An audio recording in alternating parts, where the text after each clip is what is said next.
ဒီမဟာတကြံဆိုတာကဒီမြန်မာလူမျိုးတွေလည်းမဟုတ်ကဘာပါအတိမပြုတ်ထားတဲ့မဟာတကြံဆိုတော့လေအဓိကအဖြစ်အလှူဒန်းနေလောက်ကြတယ်တက်ကြီးရွယ်တွေနေတော့ဥပုပ်တွေဆောင်ကြတယ်ကျန်တဲ့လူတွေကတော့အလှူဒန်းနေလောက်ကြတယ်လူငယ်လူရွယ်တွေအတွက်ကြတော့လာပြီးတငယ်ချင်းပေါင်းနေလာပြီးလေပက်ကြတာပေါ့ပြောတယ်မိသားစုစုံလာရဲ့တငယ်ချင်းပေါင်းနေစုံလာရဲ့ကိုနဲ့မတီးတဲ့လူတွေနဲ့ပါခင်မရင်းနှီးခွေရတာပြောတယ်အရင်လောက်တော့မဟုတ်ပြီမဲ့လေပြောကြကောင်းပါတယ်ဘာဖြစ်လို့လဲဆိုတော့အကုန်လုံးက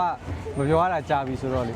အဲ့ဒါကြောင့်ရှားနိုင်ငံတော့ကျွန်တော်မပြောတော့ဘူးကျွန်တော်ကတော့မြန်မာတကြံမဲ့သဘောကျတယ်ဘာဖြစ်လို့ဆိုတော့မြန်မာယဉ်ကျေးမှုကိုသဘောကျတယ်ထွေထူးတော့မရှိပါဘူးအားလုံးဘေးရန်ကင်းရှင်းရှင်းနဲ့ပြောနိုင်ပါစေလို့ပဲဆုတောင်းပါတယ်အရန်ပြောတယ်